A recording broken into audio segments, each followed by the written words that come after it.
Hello and welcome to another episode of 123. This episode, we have three industry leaders who will share defining moments that shaped their careers. First, meet CFO Michael Sumruld of Parker Wellbore, a finance leader who believes in the power of stepping outside your comfort zone. From leading a $5.5 billion acquisition to taking on a treasury role with no prior experience, Michael reveals how bold career moves and surrounding yourself with the best can unlock new opportunities. Next, CFO Emma Brown of Cube shares how simplifying complex financial strategies transformed a struggling company. She walks us through the critical decisions that turned deep losses into profitability. Finally, CFO Bill Korn challenges the idea of impossible. He takes us behind the scenes of taking a small company public, showing how smart capital strategies and investor confidence can drive massive growth. And so let's begin. 1, 2, 3.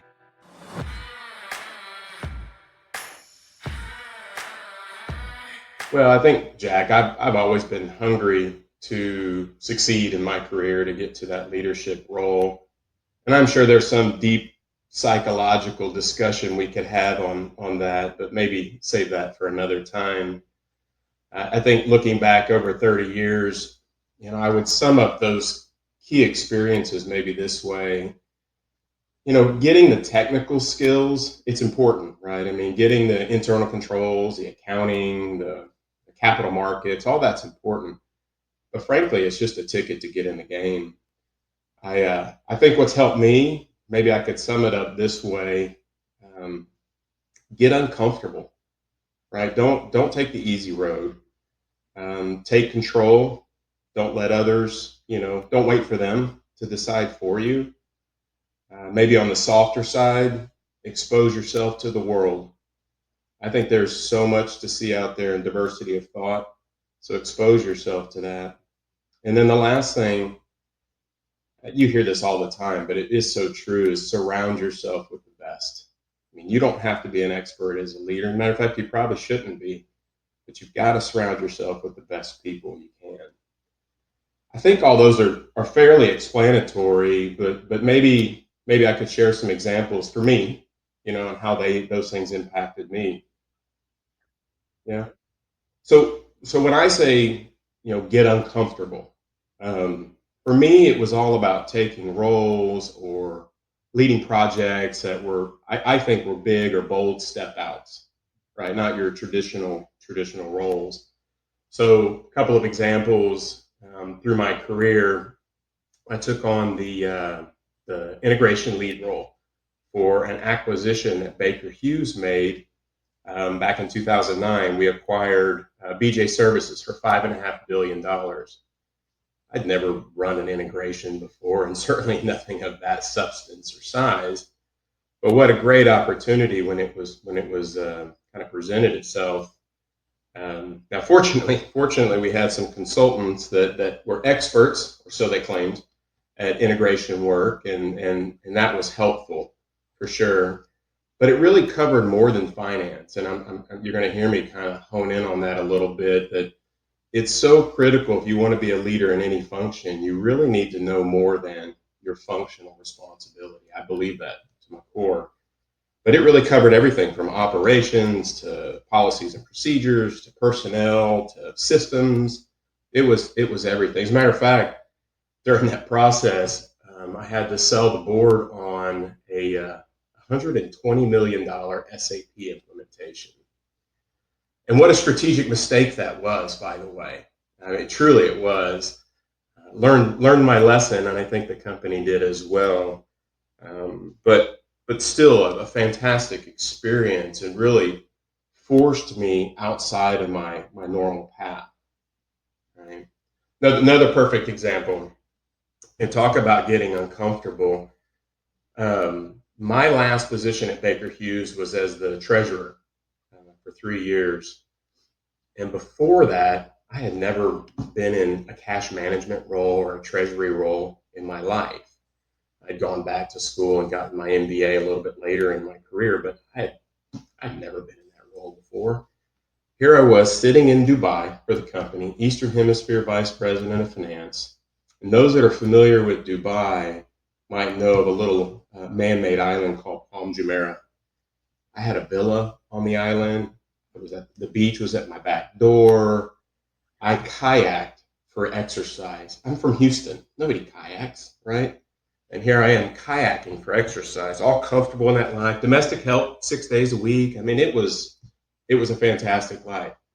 Well, our treasurer at the time went off to be the CFO of another company, and the position just presented itself. And so I had a relationship with the existing CFO, and I said, look, I'm really interested in this role, and he gave me a shot. And look, there's no way, a company that does $20+ billion of revenue a year was going to take someone like me in that role if you didn't have a great structure to begin with, right? And there were some really talented people in that organization. But again, it was that desire to step out, to do something new, to really challenge myself. And I can't tell you how many times I've done that in my career, and it's uncomfortable. It is not easy to do. And I think we have to do that if we want to be leaders in an organization.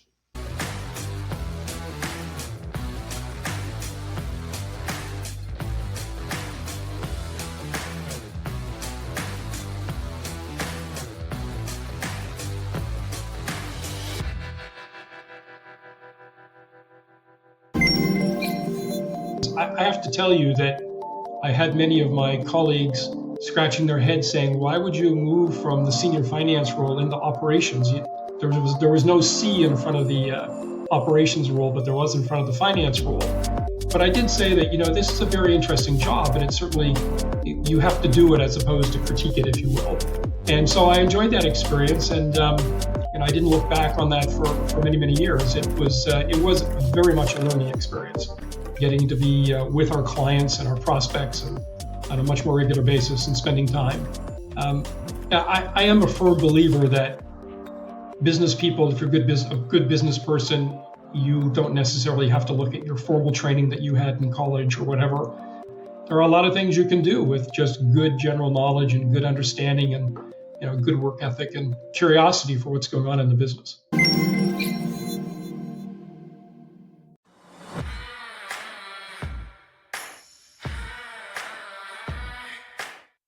The most important realization or strategic moment that I've had in my career has been that if something seems too complicated, then it probably is. And I think that this can apply to everything. It can apply to processes, strategy, systems, org structure, decision-making, kind of everything.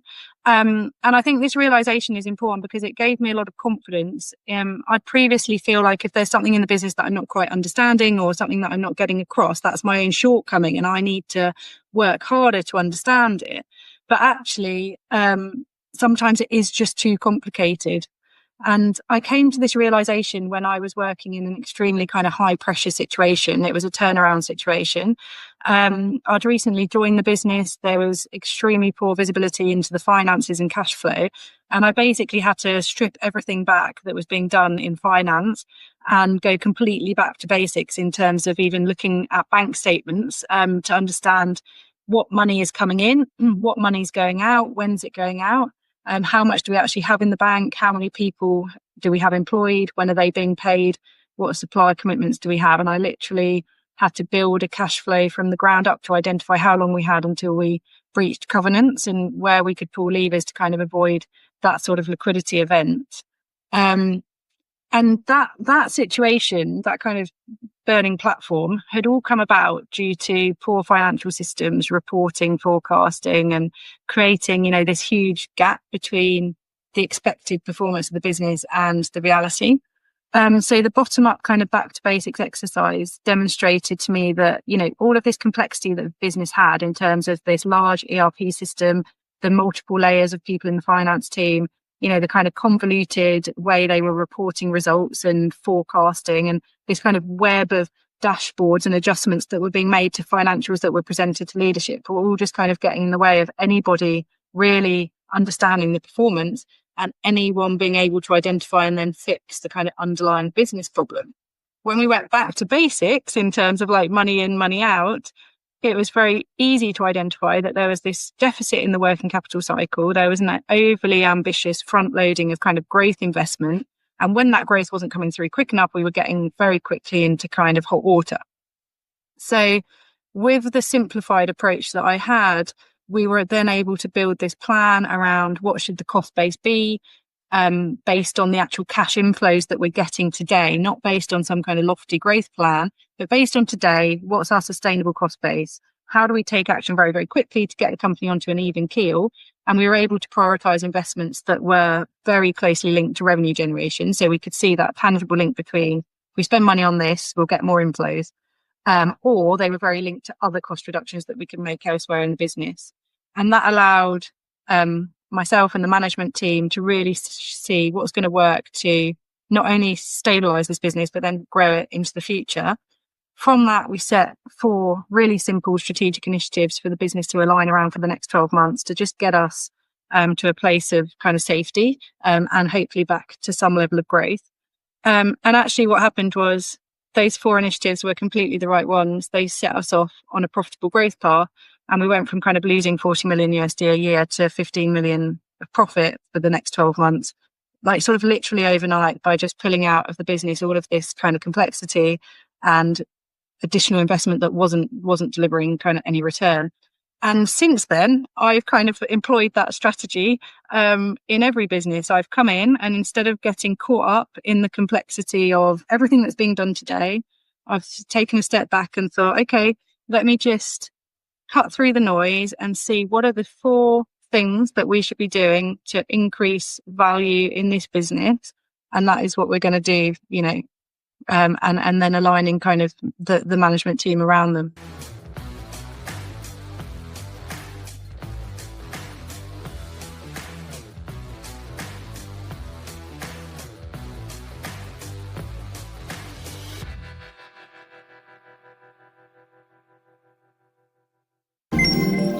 In the sense that when somebody steps into a role like this, either when the position has been vacant or when the position hasn't existed before, there are a lot of things that the organization wants and needs immediately. And, I think as part of my stepping into the role, I wanted to be that service provider to the rest of the organization. And one of the things I've learned is to press pause. Most decisions, if you take an extra little bit of time to make them, are not going to have a severe impact on your business. And you want to make sure you make them the right way, because they also do start to set precedent. They also do have impacts down the road. And so I think when I came in, I thought, wow, I'm now the person in the seat. I've got to get going. I've got to make decisions. The advice that I wish was given to me was take your time, understand how this works.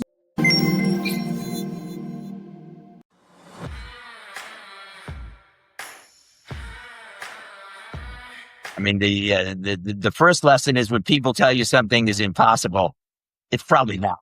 That just means that they haven't figured out how to do it. And when I joined CareCloud, again at the time it was MTBC.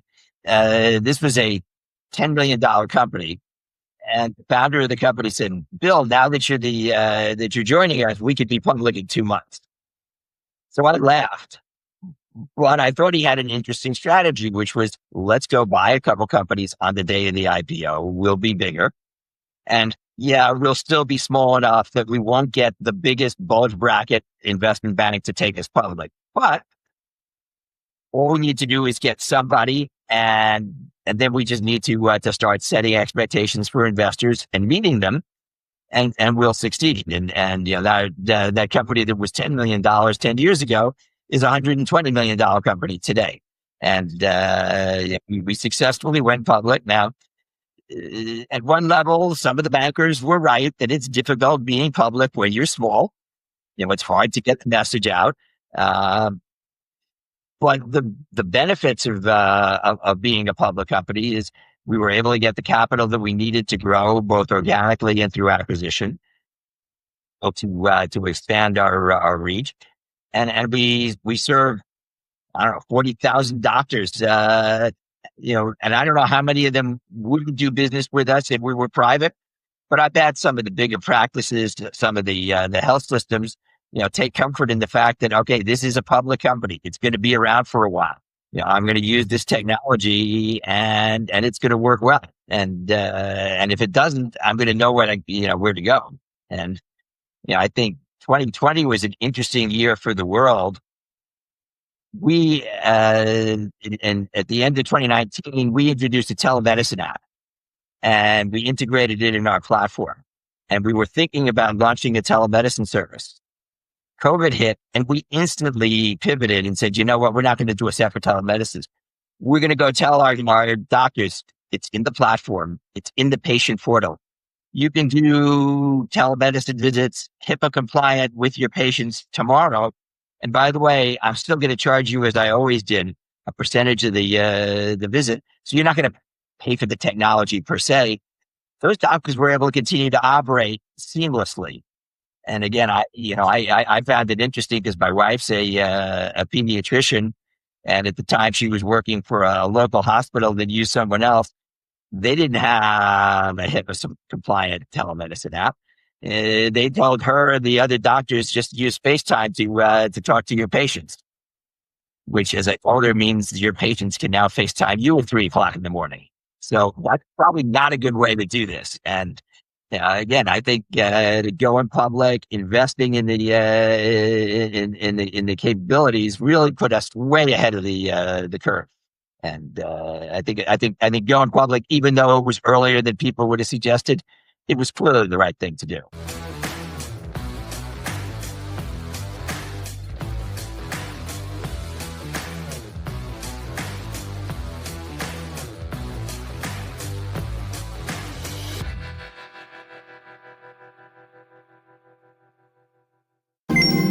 I think I was quite lucky to work quite closely with a couple of CFOs, including first-time CFO, and sort of see some of the challenges that they had as they moved through doing the role. But I think the two key bits, I think for me, and this was especially pertinent with being promoted from within as well, is not being afraid to ask questions. I think when I was head of FP&A and I moved into the CFO role, and I think sometimes you can be a little bit nervous about, one day you've been peers with a lot of colleagues, and then suddenly you're on the executive team, you're a board member, you're a CFO, and I'm supposed to know everything about this role. You're not. And I think making sure that you sort of can strike that balance between being comfortable and confident in the position you're in, but also having that humility to know that you don't know everything, and it doesn't matter if you don't know everything as well, I think is quite important. So making sure I was asking questions, especially right at the outset, I think was really key. That wraps up another episode of 123, where Michael Sumruld showed us the power of stepping outside your comfort zone. Emma Brown highlighted the importance of financial discipline, and Bill Korn shared how thinking big, even when others say it's impossible, can unlock new opportunities. If you enjoyed the episode, please don't forget to subscribe. I'm Jack Sweeney. This has been 123 by CFO Thought Leader.